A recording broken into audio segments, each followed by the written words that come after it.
got started was there was a mentally ill homeless gentleman living on the sidewalk outside of a restaurant that I worked at, and I was able to help him get off the street, and that was deemed to be the impossible. And so once that happened, decided, well, if that's the impossible, there's so much more that can be accomplished.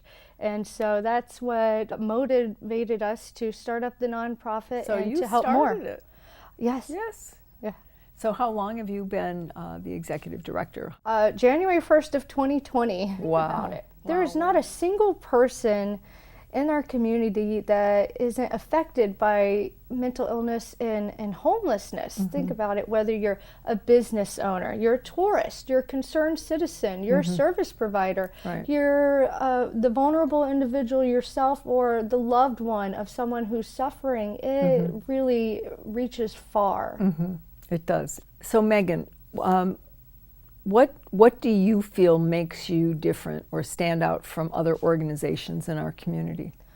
Well, a lot of shelters are not equipped to handle this challenging demographic, and we provide housing, and we take a very client-centric approach because we know there's no cookie-cutter solution. Everyone's an individual, and they have individualistic needs, and they deserve comprehensive, innovative approaches to make sure that they're identifying their goals, they're achieving their goals, we're understanding the barriers that are present, and creating solutions that ultimately revive dignity and integrate them into the community, sometimes for the first time.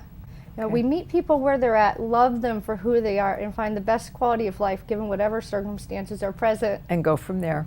So Megan, what is your vision for the homeless population in Sarasota? Well, right now we have 4 homes with 24 beds, and it's currently a men's program. We prioritize individuals with severe mental illness, but we have our goals set on our very first women's house. We have one gentleman named Nick who exemplifies what we're trying to accomplish. He went through 19 different foster homes where he was horrifically abused and neglected and aged out of the foster system and found himself on the street, diagnosed with schizophrenia, in and out of jail. He was arrested over 45 times since 2009. That wasn't even his juvenile record. Oh my gosh. Today, he is a house manager of ours. He came into our program through the Comprehensive Treatment Court, and he's being tutored by 2 of the Sarasota ballet ballerinas to get his GED and further his life, and he wants to help people. And actually, one of our newest board members, Judge Erica Quartermain,